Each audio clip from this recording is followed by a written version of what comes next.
Ya kita ya, jadi apa? Siapa orang Islam itu?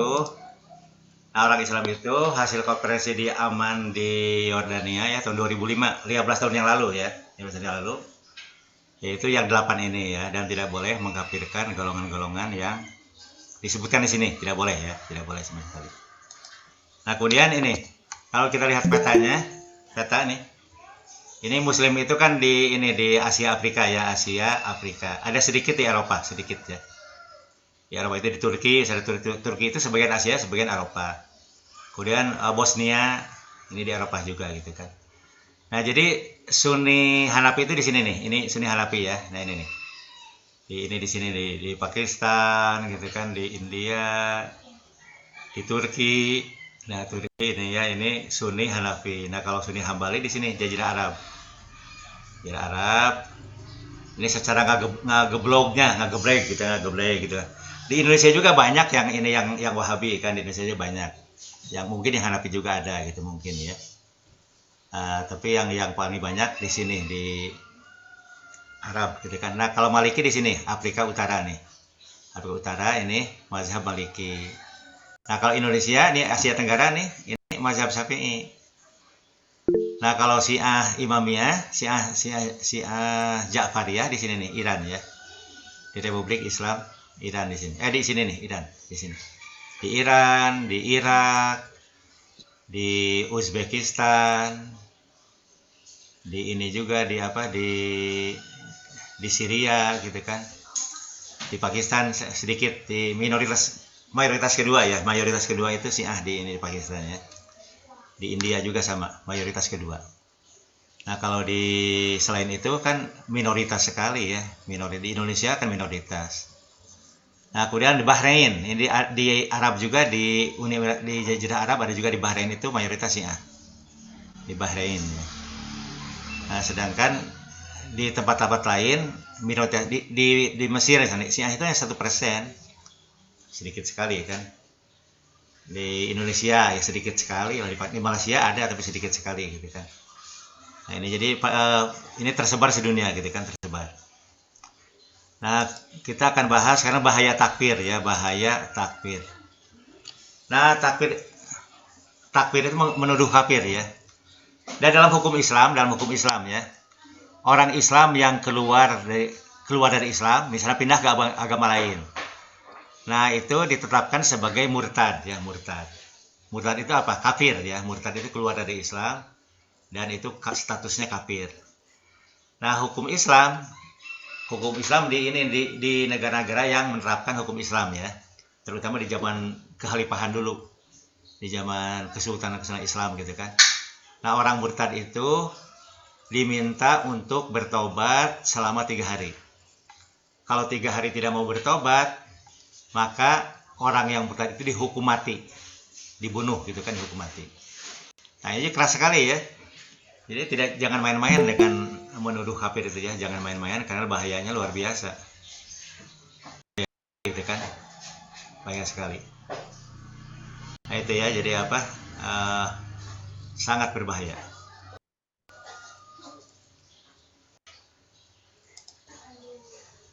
Nah, jadi tapi ini apa? Siapa yang menetapkan seseorang itu kafir? Siapa yang menetapkan? Siapa yang menetapkan seorang kafir? Siapa yang menetapkan seseorang itu murtad? Apakah boleh masyarakat menetapkan murtad? Tidak boleh, tidak boleh ya, tidak boleh sama sekali. Yang menetapkan seseorang murtad itu ya, oh si ini murtad gitu kan, si A murtad. Yang menetapkan itu hakim Islam ya, di zaman dulu hakim Islam ya. Hakim itu biasanya ulama gitu kan, ulama yang sangat mengerti Islam.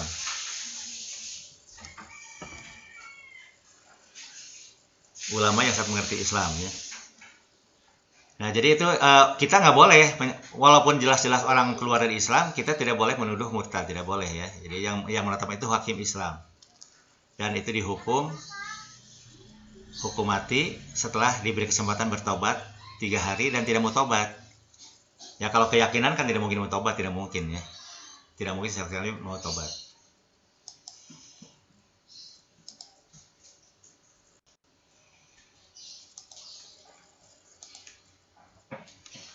Nah ini Nabi mengingatkan Nabi SAW ya. Barang siapa yang berkata kepada saudaranya, wahai kafir, maka pengkafiran ini akan kembali kepada salah satu dari keduanya. Jika dia benar, maka tidak apa-apa. Tapi jika salah, maka Allah memvonis kafir kepada yang menuduhnya. Jadi ini hadis di riwayat Bukhari dan Muslim ya, hadis riwayat Bukhari dan Muslim. Nah, jadi si A ya, si A menuduh si B kafir. Oh, si B kafir. Padahal yang punya wewenang, punya otoritas menuduh kafir itu hanya Allah dan Rasulnya ya. Ini bukan Rasul, bukan. Menuduh kafir. Nah, kalau hakim boleh, hakim kan memang tugasnya itu, hakim itu ya. Tugasnya untuk memvonis, hakim itu. Memang diberi kewenangan ya, hakim itu. Tapi kalau di luar hakim, kita gitu kan, hanya membuat kerusuhan saja, ribut gitu kan. Nah, itu apa? Menuduh kafir. Nah, itu dilarang, sama sekali dilarang. Ini apa, bahaya. Si A menuduh si B kafir. Nah, kalau benar masih untung kalau benar itu. Tapi kalau salah, maka Allah akan memvonis si B itu, si A itu yang kafir. Yang menuduhnya yang kafir. Si A. Nah, itu ya, ini menunjukkan harus ekstra hati-hati ya, jangan sampai menuduh kafir. Bahayanya luar biasa. Nah, ini yang pertama ya. Nah, ini kemudian di zaman Imam Ghazali ya, Imam Ghazali itu ketika dia menasihati para hakim gitu kan. Nah, jadi jangan sampai mengkafirkan seorang muslim, jangan sampai, kalau orang agamanya Islam jangan sampai dikafirkan. Apapun mazhabnya ya, jangan dikafirkan. Nah, kata Imam Ghazali, menumpahkan darah dan merampas harta seorang muslim adalah suatu kesalahan besar. Kesalahan dalam membiarkan hidup 1000 orang kafir lebih ringan daripada kesalahan menumpahkan darah seorang muslim. Nah, ini kata Imam Ghazali ya. Jadi misalnya hakim ya, si A divonis tidak kafir, dia muslim, padahal salah, padahal benar kafir, nggak apa-apa kata Imam Ghazali. Kesalahan itu nggak apa-apa. Sampai hakim muslim 1000 orang salah semuanya, tapi vonisnya itu tidak kafir gitu kan, seorang muslim. Nah, itu tidak apa-apa. Karena itu menyelamatkan ini. Daripada dia memvonis seorang, saya tetapkan kamu kafir, padahal tidak kafir, karena muslim di sisi Allah gitu kan. Nah, ini bahaya sekali kata Imam Ghazali gitu kan. Lebih baik membiarkan hidup 1000 orang kafir daripada menumpahkan darah seorang muslim. Nah, kemudian Mula Ali Al-Qari Al-Harawi, ini seorang ulama besar ya, yang bermazhab Hanafi. Ketika memberikan penyuluhan para hakim ya, Nah, kepada para hakim, kata-kata Mula Ali, berkata ulama kita, jika terdapat 99 hal yang menguatkan kekafiran seseorang, seorang itu murtad benar gitu kan. Ada 99 ciri bahwa dia itu murtad, jelas-jelas murtad. Ada 99 ciri. Tapi sang hakim menemukan satu ciri keislaman. Misalnya satu ciri sholat gitu misalnya, karena itu kan sholat itu ciri orang Islam ya. Maka hakim harus memutuskan orang itu sebagai seorang muslim, walaupun ada 99 ciri kekafiran. Nah, itu ya, jadi ini saking dilarangnya menuduh kafir ya. Nah, bahkan ini Arab Saudi itu kan Wahabi itu kan paling ekstrim lah. Wahabi itu paling ekstrim. Suka membidah-bidahkan gitu, ini bidah gitu kan. Ini hurafat, syirik gitu kan, suka gitu-gituan lah gitu kan. Tapi Majelis Ulama Arab Saudi mengingatkan tidak boleh menuduh kafir, tidak boleh gitu kan. Kenapa? Karena karena takfir adalah hukum syariat yang merupakan hak prerogatif milik Allah dan Rasulnya semata. Jadi hanya Allah dan Rasulnya yang boleh menuduh kafir. Di luar Rasul tidak boleh. Nah, yang kedua, pemikiran keji yaitu takfir, menuduh kafir ini banyak maslahatnya. Banyak madaratnya. Banyak dampak negatifnya, menghalalkan darah, harta, kehormatan seorang muslim gitu kan. Ini sampai diusir orang Islam itu kan, bahaya sekali kan, merusak sekali ini kan. Nah, ini ya, jadi ini keputusan Majelis Ulama Arab Saudi ya. Nah, kemudian ini yang terakhir ini tahun 2020 bulan Januari sebelum pandemi corona ya, sebelum pandemi corona, di Al-Azhar di Mesir ada konferensi ulama internasional sedunia. Dari Indonesia pun ada utusannya ya. Nah, salah satu pasal yang dikeluarkan oleh konferensi ulama internasional itu adalah tentang takfir, menuduh kafir. Nah, ini apa? Takfir is a disaster experienced by Muslim from the past to the present. Menuduh kafir merupakan bencana terbesar umat Islam sepanjang sejarah. Sejak dulu hingga sekarang. Nah, dari dulu kan, dulu Khalifah Utsman dibunuh karena dituduh kafir. Imam Ali dibunuh karena dituduh kafir. Sampai sekarang ya. Sampai sekarang ini apa? Sering terjadi pengkafiran, sering terjadi ya sampai sekarang. Nah, jadi ini bencana terbesar sepanjang sejarah. Ini kata hasil konferensi ulama internasional di Al-Azhar ya. No one dares to do it except for people who are insolent, reckless toward religion, or don't know its teaching. Nah, kata konferensi ini, tidak ada seorang pun yang berani mengkafirkan seseorang kecuali orang yang kurang ajar.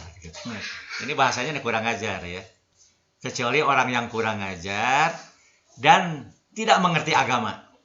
Nah, jadi ini hasil keputusan konferensi ulama internasional Al-Azhar. Orang yang suka mengkafirkan itu orang yang tidak mengerti agama dan kurang ajar. Religious texts explain that the accusation of being infidel can be turned against the perpetrator so that he must bear his sin. Nah, ini apa? Karena ajaran teks agama kan melarang takfir gitu kan, melarang takfir, bahwa menuduh kafir itu merupakan dosa besar, merupakan dosa besar. Nah, ini ditegaskan juga ini dari ini nih ya, dari Mula Ali tadi ya, ini dikutip lagi di sini ya, Mula Ali.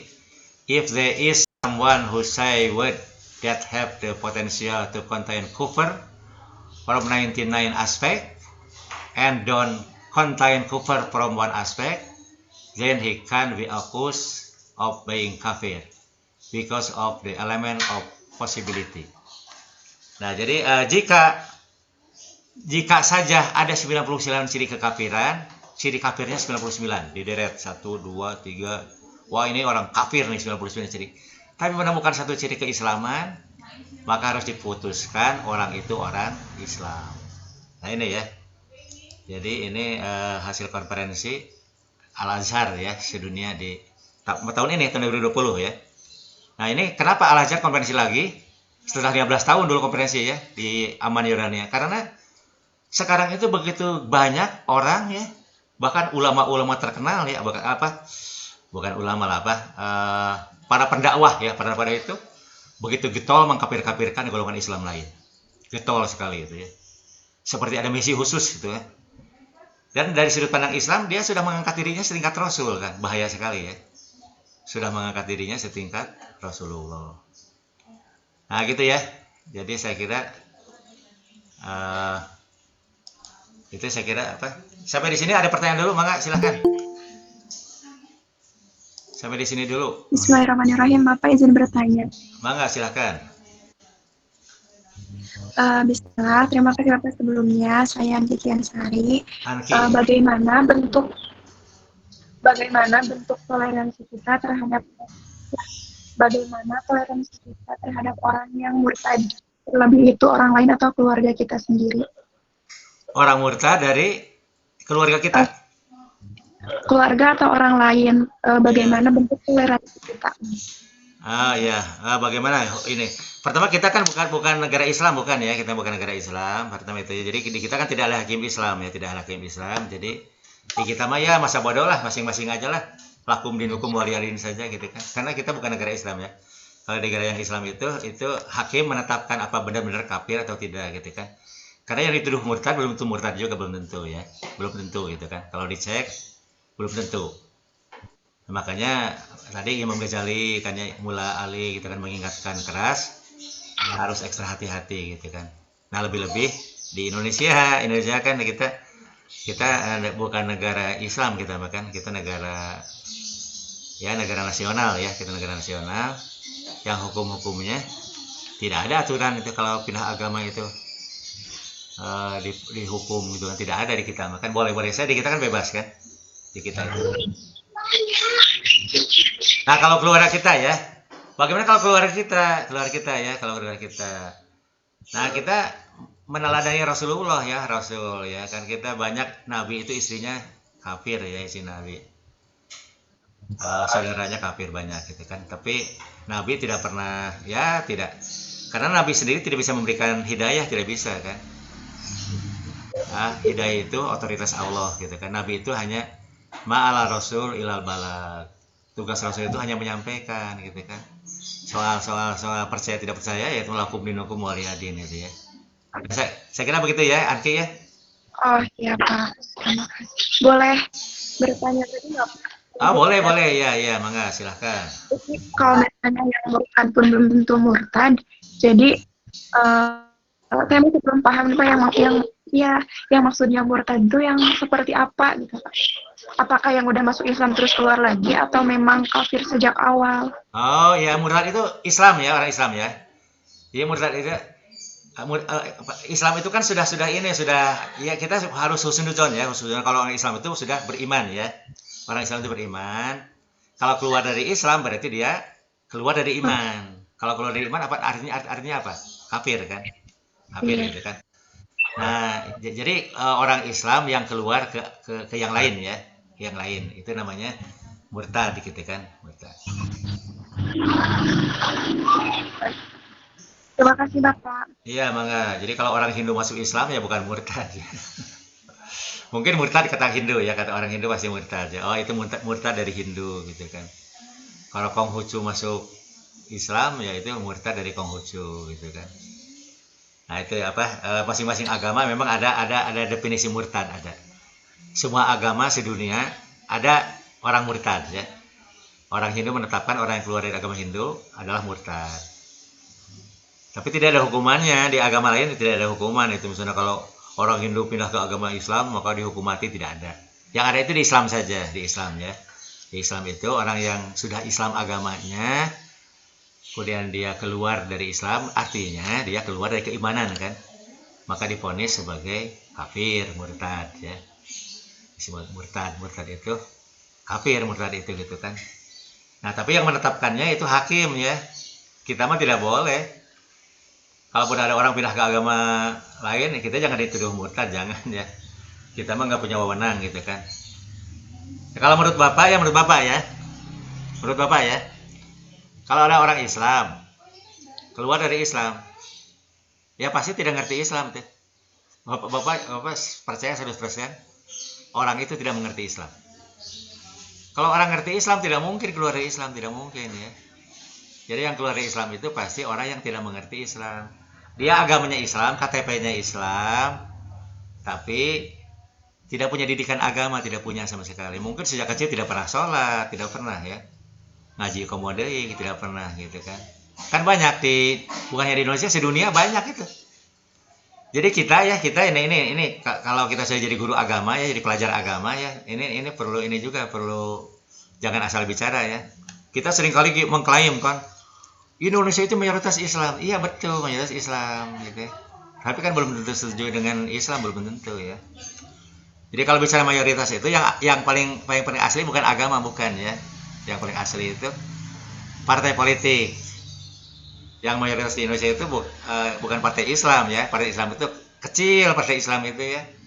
Yang banyak itu partai nasionalis, PDIP, Golkar, Nasdem, Demokrat, apalagi yang Prabowo itu partai apa besar itu kan, besar sekali, partai Gerindra gitu kan. Nah itu mayoritas baru itu ya. Kalau yang itulah Islam itu tidak. Jadi kalau kita misalnya kenapa di Indonesia tidak menerapkan hukum Islam, kan kita mayoritas Islam. Yang mayoritas mana? Yang mayoritas itu partai ya. Jadi orang partai politik mau nggak menetapkan itu kan tidak akan mau gitu kan. Nah itu ya. Ada lagi pertanyaan, mangga silahkan. Bapak saya bertanya. Ya. Mangga, mangga. Ada lagi siapa? Si Ilmi, Pak. Ya, Ya, mangga, baik. silakan. Bismillahirrahmanirrahim. Assalamualaikum warahmatullahi wabarakatuh. Terima kasih Waalaikumsalam. Bapak untuk pertanyaannya. Eh, Sebetulnya pertanyaan ini berangkat dari pengalaman saya pribadi, Pak. Kan tadi Pengalaman. Bapak nggak pengalaman, Pak. Oh iya, Baru aja sih. Ya, jadi tadi itu Bapak menyebutkan bahwasannya Islam itu harus menjunjung tinggi terkait toleransi dan menghargai gitu setiap manusia lah intinya gitu. Nah, kemudian kemarin juga saya mewawancarai salah satu pendiri Islam liberal, Pak. Dan saya apa ya namanya saya ketika saya mewawancara dengan caption berterima kasih gitu. Sebetulnya konteks terima kasih saya itu adalah karena beliau gitu sudah berkenan meluangkan waktunya untuk saya beserta teman-teman saya gitu dalam menjelaskan apa ya perihal Islam liberal itu sendiri gitu. Kemudian ada salah satu teman saya gitu yang mengatakan bahwasannya memangnya apa ya memangnya bukan gitu terima kasih sama orang yang seperti itu gitu. Nah saya di situ merasa bingung gitu Pak, memangnya tidak diperbolehkan gitu karena saya sendiri merasa apa ya terima kasihnya saya itu bukan karena saya mau masuk ke dalam ajarannya gitu, tapi karena menghargai dia sebagai beliau sebagai seorang manusia gitu, dimana ya sudah meluangkan waktunya dan dari apa yang disampaikan pun itu saya jadi tahu gitu, oh pandangannya seperti ini dan saya jadi seseorang yang lebih menghargai gitu nantinya. Tapi kalau kata teman saya itu jadi malah dikaitkan kepada Fir'aun, kemudian Abu Jahal. Nah, Bapak sebetulnya itu batas-batasnya itu di mana dan seperti apa? Takut memang salah, saya yang salah gitu. Atau bagaimana ya Pak? Mohon pencerahannya. Terima kasih. Ya, Bapak tidak akan jawab apa ya. Siapa? Silpa ya? Saya Silpa. Silmi Pak. Silmi. Ya, menurut Silmi gimana menurut Silmi itu?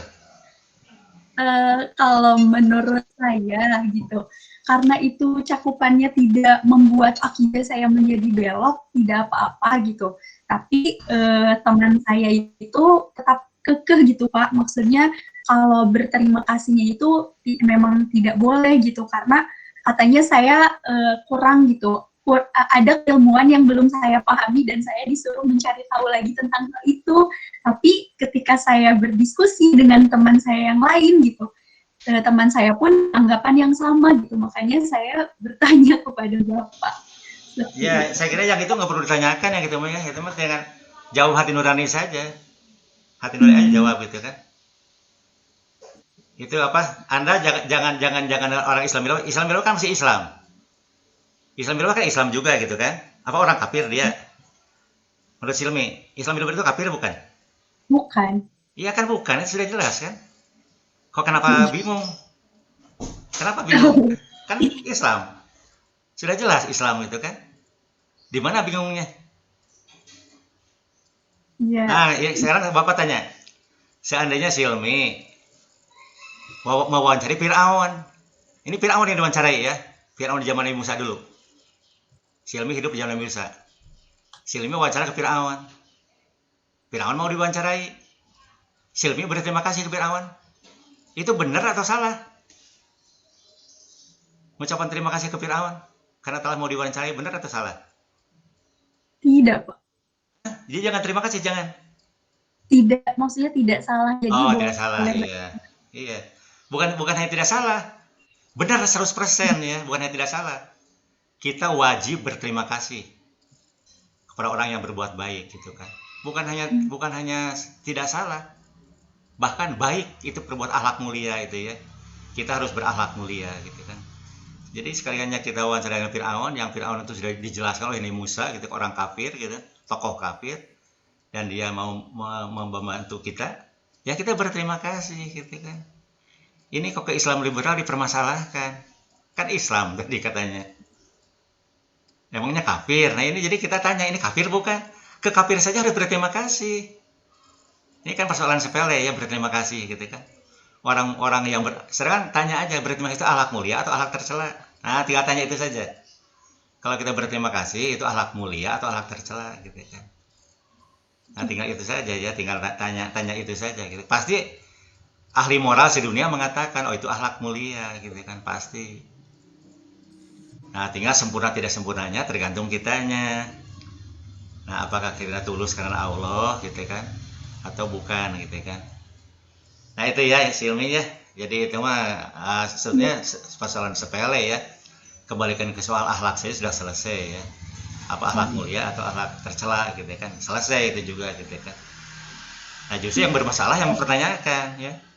Yang bermasalah justru yang mempertanyakan. Itu bermasalah sekali. Kenapa Silmi mengucapkan terima kasih? Emangnya harus apa kalau bukan terima kasih? Ngaleos gitu kan? Memalingkan muka? Apa harus begitu gitu kan? Nah, jadi itu mah dijawab dengan teori akhlak saja gitu kan. Yang berakhlak itu yang gimana sih gitu kan? Karena Islam itu agama akhlak ya. Misi Nabi itu menjunjung tinggi akhlak mulia. Jadi kita harus selalu ingat itu ya. Ini ketika pembunuh Imam Ali itu di Borgol dengan tambang yang ikatan kuat, itu Imam Ali itu masih sempat mengingatkan para algojo.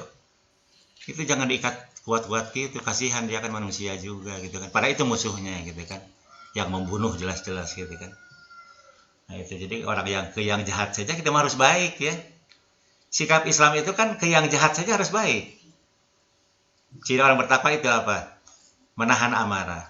Jadi kalau kita dibuat marah, apa sih Ilmi tadi wawancara seorang Islam liberal? Apakah dibuat marah oleh Islam liberal? Kan tidak. Justru dia berbuat baik ke kita gitu kan. Kita dibuat marah saja bisa difitnah, misalnya kita difitnah gitu kan. Kita harus menahan amarah, tidak marah tidak gitu kan. Itu akhlak yang mulia gitu kan. Kita menahan amarah, bahkan yang lebih baik lagi memaafkan. Kita maafkan. Coba Nabi itu orang yang meludahi itu kan jahat, berbuat buruk meludahi itu kan. Bagaimana sikap Nabi? Sikap Nabi itu terhadap orang yang meludahi itu apa? Dia menahan amarah, bahkan memaafkan, dimaafkan. Bahkan Nabi mendoakan ya Allah ampuni dia, ampuni gitu kan. Jangan sampai engkau hukum dia gitu kan. Nah, bahkan Nabi berbuat baik. Nah, ini yang terbaik itu kan berbuat baik. Ketika dia sakit ditengok oleh Nabi. Nah, itu sikap Islam ya. Jadi ingat ya. Kalau Islam itu dievaluasi dari sudut pandang akhlak mulia ya, apa ini akhlak mulia atau bukan gitu kan. Jadi ukurannya apa saja akhlak mulia lah. Apa saja gitu kan. Oke, ada lagi? Mangga silahkan. Waktunya panjang. Ya, sami-sami. Mangga, ada lagi?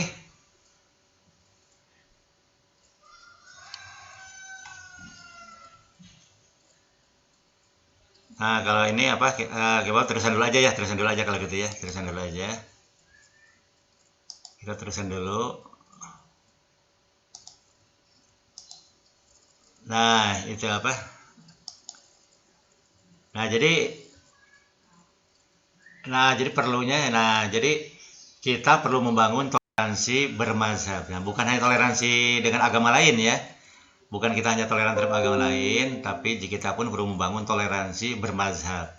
Toleransi terhadap mazhab yang berbeda. Kita toleran terhadap Syiah, toleran terhadap Ahmadiyah, toleran terhadap Islam yang berbeda dari kita, kita toleran. Apa toleransi itu? Nah, toleransi bermazhab itu adalah satu, menerima kehadiran mazhab lain. Ada orang Syiah di sini diterima, orang Ahmadiyah di sini diterima, gitu kan? Ya silahkan mangga, gitu kan?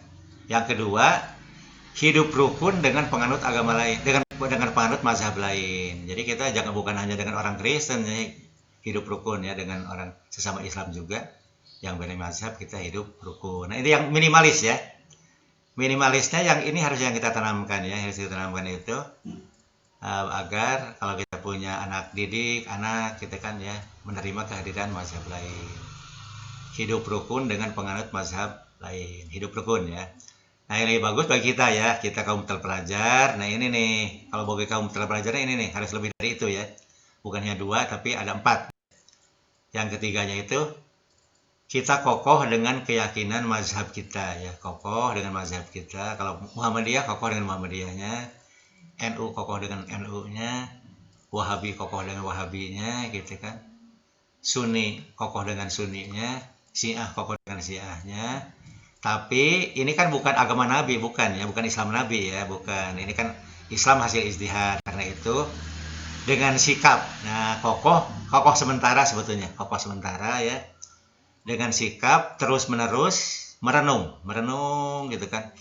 Ya Allah, mana yang benar itu gitu kan, yang benar itu kok, aduh saya tidak berjumpa dengan Nabi saya gitu kan, sehingga saya tidak bisa bertanya ke Nabi gitu kan. Merenung dan terus berdoa memohon diberi hidayah. Nah ini yang terbagus ya, kita kokoh sementara saja dengan keyakinan kita. Misalnya Anda punya pandangan bahwa sholat subuh itu harus pakai kunut, nah Anda kokoh aja, kokoh dan keyakinan Anda bahwa kunut subuh itu sunnah.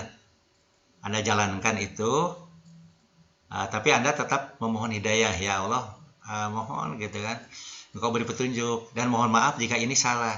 Allah pasti memaafkan ya. Allah pasti memaafkan pasti gitu kan. Kalaupun salah pasti dimaafkan oleh Allah. Asal kita minta maaf.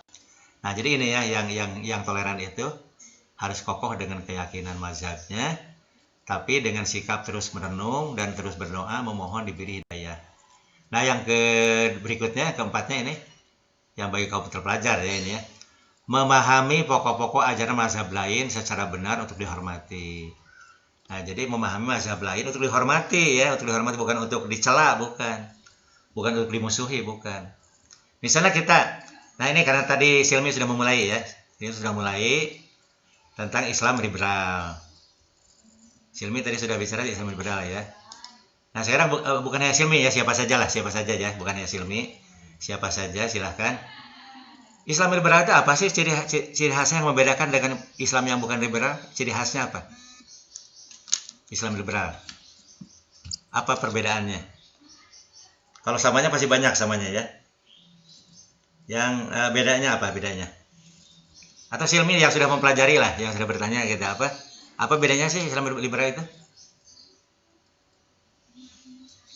Boleh Pak, kalau dari kemarin yang saya tanyakan sih, Islam liberal itu menurut ya, jadi mereka itu lebih terbuka gitu terhadap segala sesuatu hal gitu. Jadi kalau misalkan ada hal yang sekiranya peribadahannya itu bukan mutlak seperti sholat, seperti ibadah haji gitu, mereka tidak otak-atik. Tapi kalau misalkan perkara yang seperti, mohon maaf, jilbab gitu, karena kan mungkin memang ada beberapa pandangan dalam perspektif masyarakat gitu.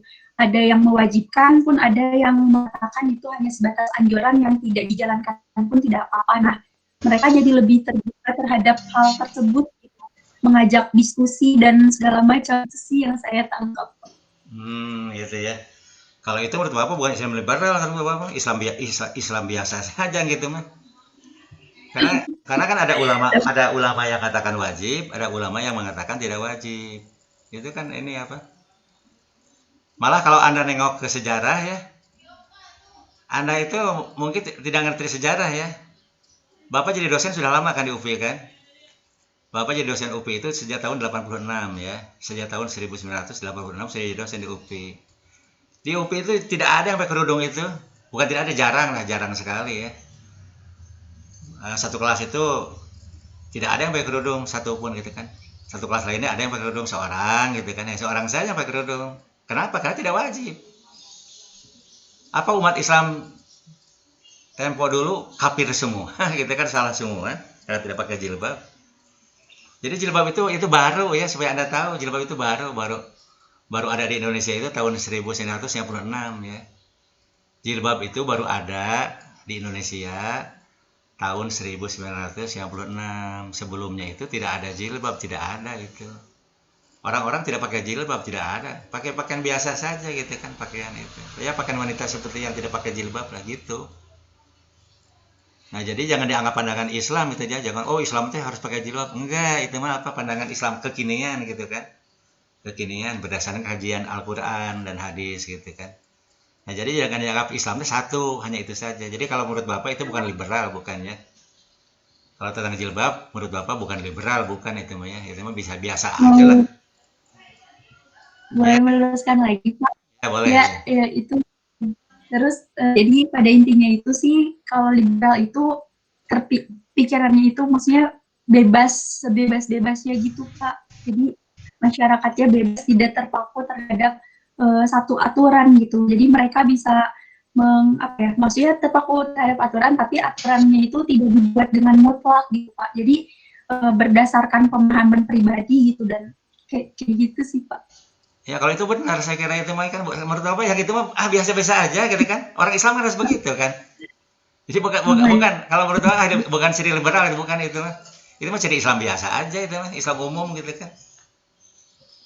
Nah, itu ya apa? Jadi itu bukan liberal bukan ya. Itu kan penamaan baru liberal sendiri artinya bebas kan ya, liberal itu bebas gitu kan. Maksudnya bebas berpikir ya. Bukan bebas bernafsu bukan ya. Apa Islam liberal menghalalkan zina? Menghalalkan zina nggak Islam liberal?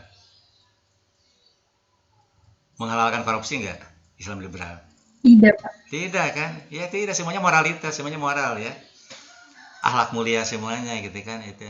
Hanya beda pendapat seperti kunut subuh, kata NU sunat, kata Muhammadiyah bid'ah. Mana yang benar? Ya kita tergantung keyakinan kita saja gitu kan. Kalau ya kita yakinnya mana, itu bukan liberal, bukan saya kira ya. Itu mah biasa-biasa aja. Menurut Bapak biasa-biasa aja gitu kan. Itu liberal itu ini apa? Ya satu istilah lah, satu istilah ya, ya satu istilah itu. Jadi definisi itu keluar dari mainstream gitu kan, keluar dari kebiasaan, keluar dari ortodoksi ya, keluar dari konvensi, keluar dari keumuman gitu kan. Nah, dan itu liberal setiap zaman bisa beda-beda, bisa berubah-ubah. Setiap zaman bisa berubah-ubah liberal itu ya. Jadi intinya liberal itu ini apa? Yang berbeda dari Islam umumnya saat ini. Nah, saat ini umumnya orang Islam mengatakan jilbab itu wajib, itu umumnya orang kan. Nah, dia berbeda dengan umum. Enggak wajib gitu kan. Apakah itu salah? Tidak salah kan. Itu pandangannya ulama juga banyak yang berpendapat. Dan ukurannya bukan banyak. Kalau Islam itu ukurannya jangan banyak. Kalau yang banyak pasti benar bukan ya. Bisa saja seorang benar gitu kan, yang banyak salah, bisa terjadi gitu ya. Nah, jadi Islam liberal itu sebetulnya untuk penamaan terhadap sebuah pemikiran keislaman yang ini yang memfasilitasi bagi orang-orang yang berbeda pendapat, difasilitasi gitu kan. Misal ya, orang Islam di Indonesia itu jangan memandang Ahmadiyah itu kan di luar Islam ya, di luar Islam. Padahal Islam, Ahmadiyah itu Islam, mereka ngaku Islam ya. Mereka dasarnya Quran, hadis, pakai gitu, sholat. Sama rukun Islamnya sama persis dengan Islam Sunni ya. Karena Islam Sunni Ahmadiyah itu kan rukun imannya 6 gitu kan, sama rukun Islamnya 5 gitu kan, sama persis. Mereka haji gitu kan, umroh, sama persis lah gitu kan. Nah, tapi kan umumnya orang Islam Indonesia mengatakan Ahmadiyah di luar Islam gitu kan. Nah, orang Islam liberal itu dibela ya. Oh enggak, Ahmadiyah juga Islam gitu kan. Membela. Nah, sekarang pertanyaannya, apakah salah pembelaannya gitu kan? Nah, tinggal kita menggunakan pendekatan mana gitu kan. Kalau Bapak hati-hati saja gitu kan, Bapak tidak berani menuduh kafir terhadap siapapun, tidak berani lah gitu kan. Karena itu hak Allah dan Rasulnya. Nah, jadi yang Bapak pahami, liberal itu bukan ya, bukan itu. Jadi bukan pemikiran bebas, bukan. Jadi arti liberal betul bebas ya, arti liberal bebas, terbuka. Gitu kan, liberal itu terbuka, bebas, gitu kan. Nah, itu dia Islam liberal itu memahami Islam keluar dari konteks masyarakat Muslim pada umumnya, gitu kan. Karena untuk membela orang-orang ya, kan kalau menurut Bapak peduli ya, mereka peduli terhadap, kan tersakiti. Orang Ahmadiyah tersakiti dianggap di luar Islam, kan tersakiti, mereka sakit hati itu ya, sakit hati. Coba kalau kita dituduh kafir oleh orang lain, kita seneng nggak? Kita kan tidak suka kan, pasti kita tidak suka ya. Kita orang NU, oh NU mau kafir gitu kan, kan kita tidak suka dituduh gitu kan. Nah, itu yang pertama gitu, kita menggunakan teori empati ya. Empati itu, coba kalau hal itu menimpa kita gitu kan, pasti kita tidak suka kan. Nah, yang kedua, dengan pemikiran bebas itu yaitu, nah apakah gitu kan selama ini tidak ada yang mempertanyakan, tidak ada ya tentang Ahmadiyah misalnya. Apakah Nabi melarang Ahmadiyah? Nah, gitu kan. Nah, di zaman Nabi kan belum ada Ahmadiyah. Tapi di zaman Nabi ada Kristen, ada Yahudi. Pertanyaannya sekarang, apakah Nabi melarang Kristen? Apa Nabi melarang Yahudi? Kan tidak. Nah, gitu kan. Nah, itu jadi yang Bapak pahami Islam liberal itu begitu gitu kan. Jadi rujukannya tetap Nabi, rujukannya Al-Qur'an, hadis gitu kan. Nabi gitu kan rujukannya gitu kan. Nah, itu ya yang Bapak paham itu ya. Yang Islam liberal itu begitu. Oke, Bapak terusin lagi tentang tadi.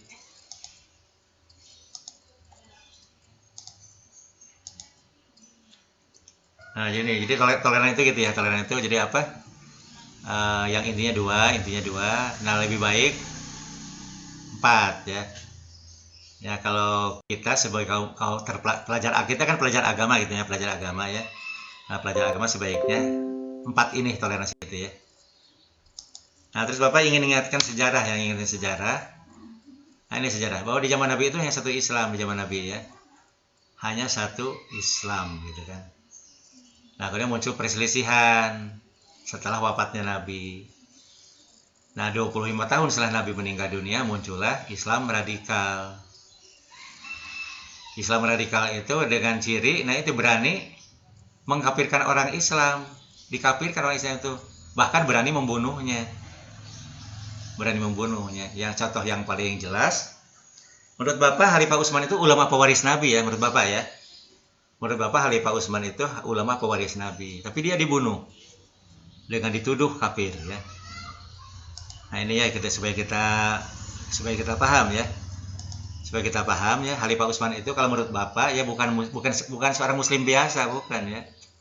Dia seorang muslim yang tinggi sekali. Mukmin sejati lah kalau menurut Bapak ya. Khalifah Utsman itu mukmin sejati, dia sahabat Nabi yang sejati gitu kan. Sahabat Nabi yang muqarrabin, yang dekat lah. Nah, menurut Bapak itu apa? Dia itu dermawan luar biasa. Luar biasa sekali. Dalam satu musim peceklik gitu ya, Khalifah Utsman itu belum jadi khalifah, waktu belum jadi khalifah apa kalau sudah jadi khalifah dianggap wajar gitu. Ini belum jadi khalifah ya, dari harta pribadi ya.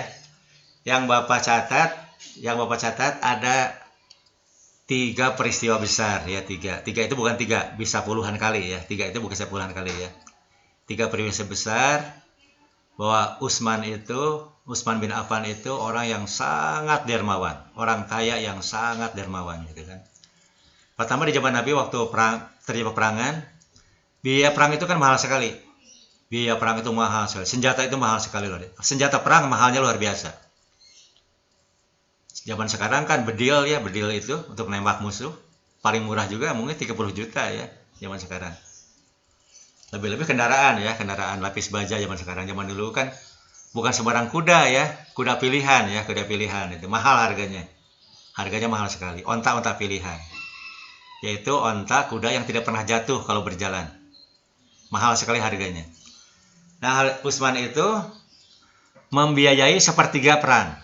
Jadi kalau perang itu butuh biaya misalnya 3 triliun, 1 triliun itu dari Utsman bin Affan.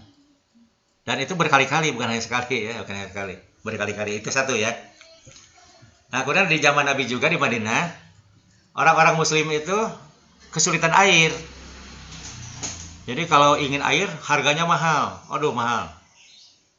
Sehingga beli aqua ayeuna lah gitu kan, mahal pisan gitu kan. Nah, Khalifah Utsman itu di zaman Nabi itu ini. Jadi dari mana orang Islam beli air? Ada seorang Yahudi. Orang Yahudi kan kaya-kaya kan, orang Yahudi ya. Dia punya sumur gitu kan.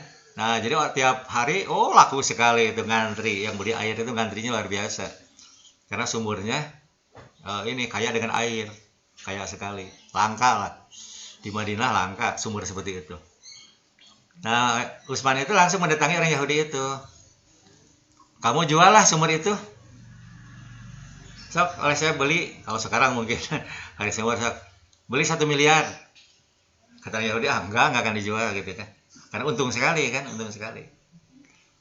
Nah, sampai ditawar mahal sekali itu, harganya gila sekali itu ya. Kalau sekarang mungkin malah tidak wajar lah.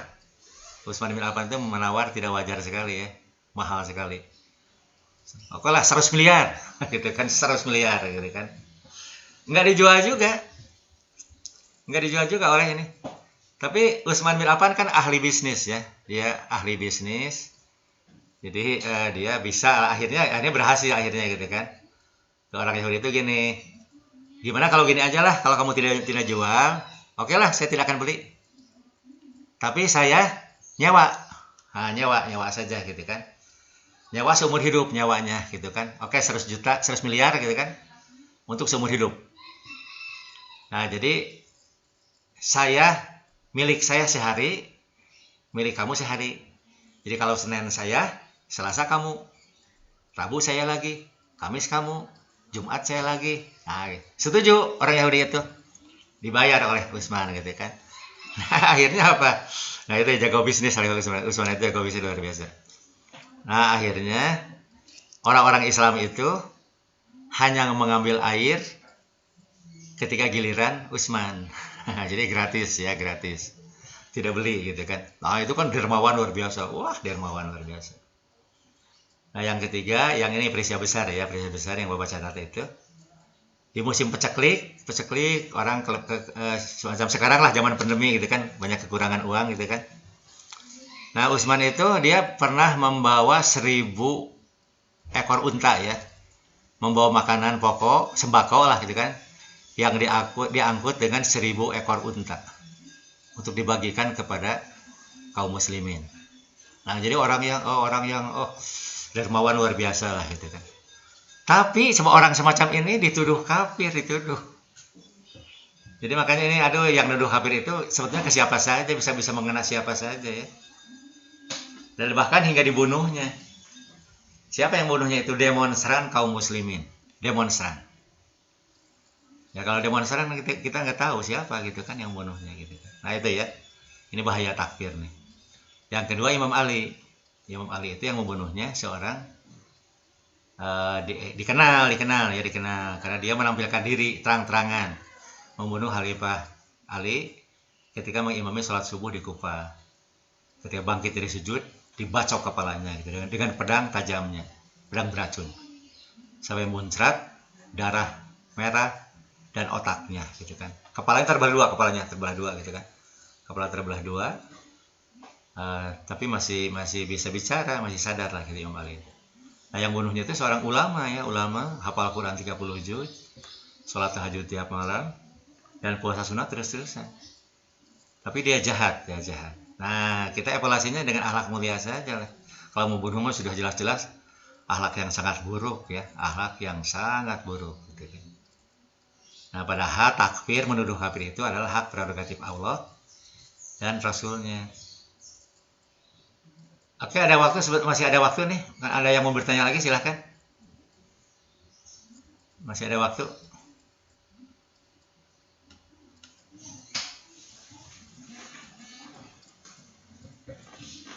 Nah, jadi ini banyak perilaku yang harus kita bereskan ya. Karena kita pendidik agama ya, kita mendidik lah gitu kan, mendidik agama, dan ini sesuai dengan misi Nabi gitu kan, kita menjunjung tinggi akhlak mulia gitu kan. Jadi karena Islam itu kenyataan macam-macam mazhab, beragam mazhab, yang bahkan di dalam satu mazhab kan dari kita ya, Islam Indonesia. Anda kan bagi Anda misalnya kerudung itu merasa satu pandangan saja, padahal itu ada beda-beda pandangan ya, beda-beda pendapat ya. Nah, Bapak tegaskan seperti contoh tadi ya, pada tahun 90 ke belakang itu nyaris tidak ada wanita pakai jilbab, tidak ada lah gitu kan. Ya pakai rok biasa sih, pakai rok dan ya baju biasa lah gitu kan. Kenapa? Karena tidak diwajibkan. Tidak ada waktu itu, tidak populer bahwa jilbab itu wajib. Tidak. Yang Bapak pahami, jilbab wajib itu setelah revolusi Islam Iran. Justru setelah revolusi Islam Syiah itu. Orang Syiah pakai jilbab, orang Syiah itu. Ya kan orang Timur Tengah. Timur Tengah kan tradisi wanitanya berjilbab kan. Tradisi itu kan pakaian khas Timur Tengah gitu kan. Jadi jangan diartikan itu pakaian Islam, jangan ya. Iya betul pakaian Islam ya, pakaian Muslim Timur Tengah. pakaian muslim Iran, pakaian muslim Arab gitu kan. Jadi yang pertama kali menggunakan pakaian jilbab itu karena revolusi Islam, itu terkenal sekali ya, terkenal sekali gitu kan, revolusi Islam Iran ya, terkenal sekali itu kan, sehingga menyebar sedunia, sehingga menjadi gerakan massa pakai jilbab. Ya menurut Bapak bagus ya, Bapak bagus, Bapak setuju sekali, setuju ya, sangat setuju lah, itu pakaian yang bagus sekali gitu kan. Nah hanya kita jangan sampai menyalahkan yang lain, jangan sampai. Kalau mereka tidak pakai jilbab, jangan disalahkan, jangan gitu kan. Karena kita pun masih baru. Ya. Oke, masih ada waktu ini apa? Oh, sudah habis waktunya, sudah 8.45 ya. Sudah 8.45 sudah habis ya. Ya, jadi sekian dulu aja ya. Minggu depannya Anda pelajari ini ya. Apa saja tuduhan-tuduhan golongan Islam tertentu ya, tidak semua Islam, terhadap Islam Syiah. Apa tuduhannya? Sehingga hingga ada yang berani menyesatkannya, bahkan berani mengkafirkannya gitu kan. Sampai berani mengkafirkan. Nah, tuduhannya apa saja? Mari kita kaji secara ilmiah ya, secara ilmiah. Nah, Anda baca dulu bahan-bahannya, silahkan dari mana saja, mau di media sosial, dari buku, dari apa saja. Silahkan saja ya. Ya, sekian saja ya pertemuan sekarang. Assalamualaikum warahmatullahi wabarakatuh. Waalaikumsalam warahmatullahi wabarakatuh. Terima kasih Pak atas ilmu yang telah diberikan. Ya, mangga. Yuk. Ya, lab ya.